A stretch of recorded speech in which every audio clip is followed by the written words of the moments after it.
welcome to Blackphoenix Entertainment. As you can see, today is a special video. I was lucky enough to get a spot for a test ride of the new 2021 Can Am Spyder RT. Now, while the weather was warm and sunny, the winds were about 20 to 30 miles an hour, so all my pre-ride footage is junk because of wind noise, which is why I'm doing this voiceover.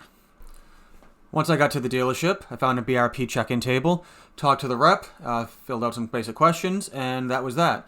And then we went out and did a quick walk around and Q&A on the new Spyders of things that have changed for the 2021 year. Once that was done, we hopped right on. I familiarized myself with the controls. They weren't much different than my 2013 RS, so I was able to catch on pretty quickly. So unfortunately, I'm not some sort of big YouTuber with a lot of clout, so I wasn't able to attach any external cameras to the test ride, and I don't have a chase car or anything like that. But what you will hear throughout this video are my live reactions to riding the 2021 Can Am Spyder. Alright, enough of this. Let's get riding.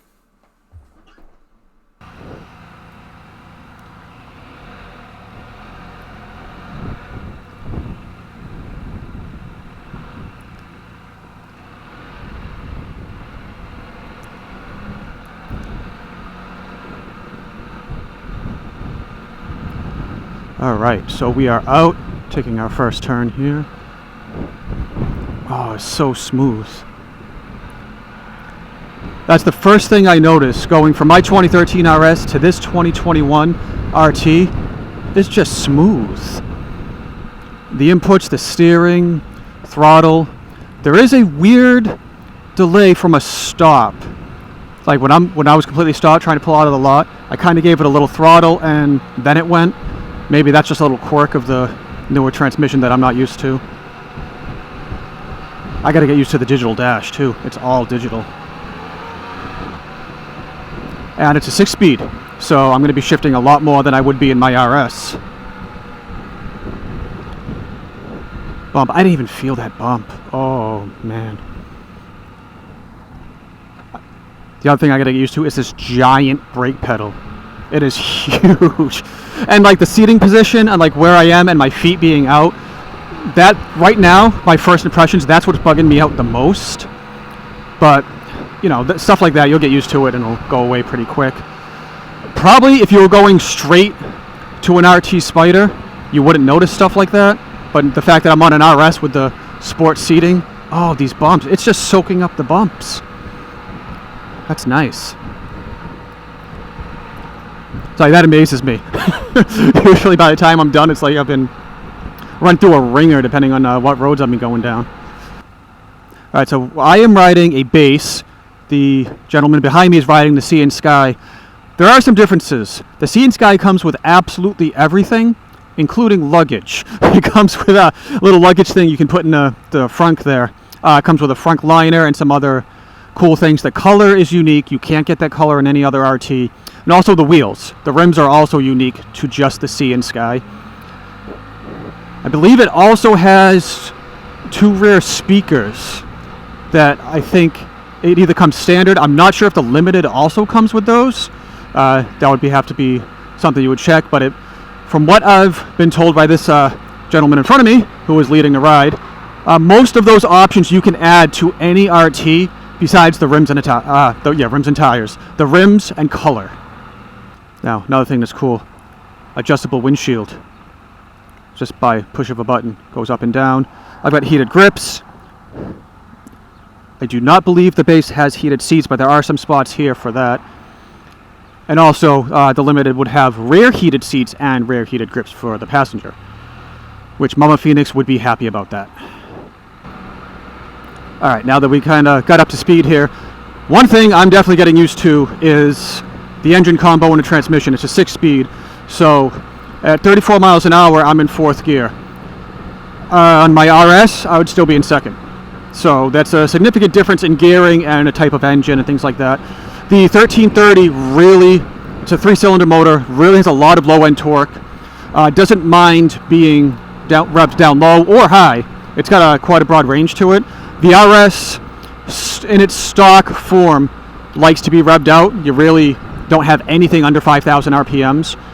With the way my RS is now, with the power commander and some, the tuning and mods and stuff like that, it's got a more broad RPM range to it. It does have some pep down low, as you can see by some of my burnout videos and stuff like that. But I definitely, in the stock form, I definitely feel the torque so far, so it's good. One thing I do want to mention, I have a throttle lock on my RS.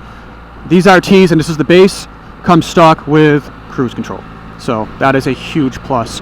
And you're probably saying, well, if it didn't, I would just do a throttle lock. No, the throttle lock only holds the throttle. It will not moderate your speed or hold you at a certain speed. So if you're going uphill, downhill, whatever, that speed's going to change. It just holds your throttle position. The actual cruise control coming from Can Am will act like a cruise control in the car and actually keep you at the speed that you set it. So I think that's a huge plus. All right, now that we've been riding for a little bit, I just want to get a little bit more of how I'm feeling. I like this seating position. I do like it. It is more upright. The floorboards are huge. I'm able to move my feet around on these floorboards, kind of stretch them out.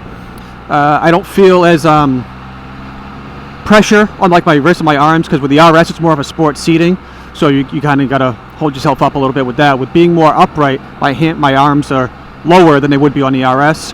That feels good, and it's just such a smooth ride. Like I'm not getting jostled around by bumps or anything like that. I'm not having to stand up or really brace myself for any sort of impact. This thing just soaks it right up. Now the RT base does not have the adjustable air suspension. Anything above the base does have it. So that would be interesting. Now that's my review on the base with the way the suspension is. So you can imagine, I would imagine, you could imagine, we can all imagine, that the air suspension would be even smoother. And you can adjust it to be even smoother. One question I'm going to have to ask, if the newer Spyders come with a sway bar stock. I know the older ones didn't, because I just went into that turn a little bit and I just felt the front end really just like point where I wanted it to go. I wasn't fighting it like I fight on the RS, which does not have a front sway bar, which I may want to put one on there. The way that they ride, it may increase my happiness while turning. I could not find the words there. Now my display is different and I don't know what I did. It still has all the same information, it's just a different color now. I wonder if that's like a day-night type setting. That's interesting. I'm going to leave it. I'm not going to touch it. But that's cool. That's something, like I said, that's something I had to get used to, was the LCD screen. Because, you know, with the RS, I've got the manual gauges and just that little thing in the little LCD screen in the center that doesn't really tell you all that much. Not nearly as much information as this thing does.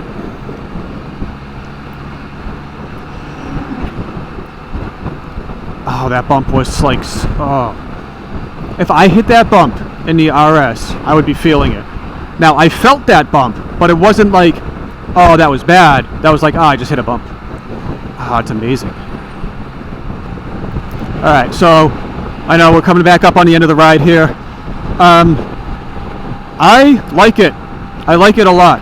And I would be very, very interested in riding an R3.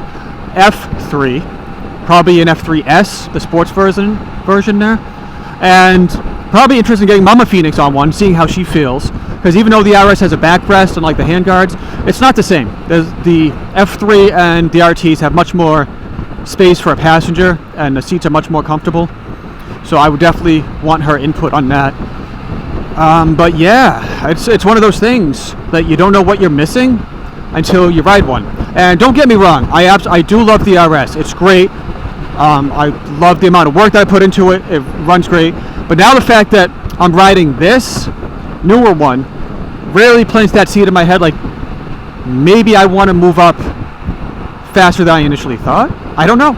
It's it's definitely changing my mind the more miles I put on this thing.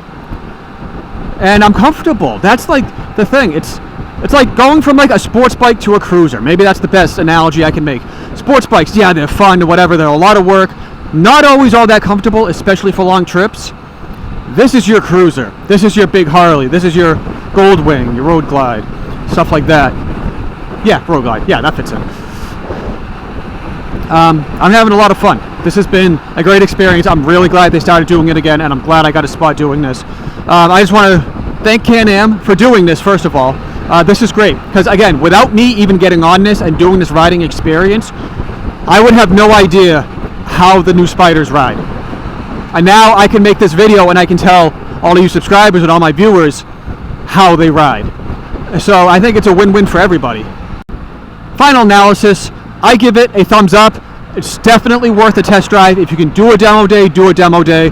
If you're riding an older Spyder, 2013 or 2014 and below, highly consider moving up, because it's night and day. Man, I can't believe the smoothness, the bumps, the turning, braking, everything is just amazing on these. So thumbs up, and I've been putting this off long enough. It's about that time. So without further ado, I must now bid you adieu. So goodbye and good night.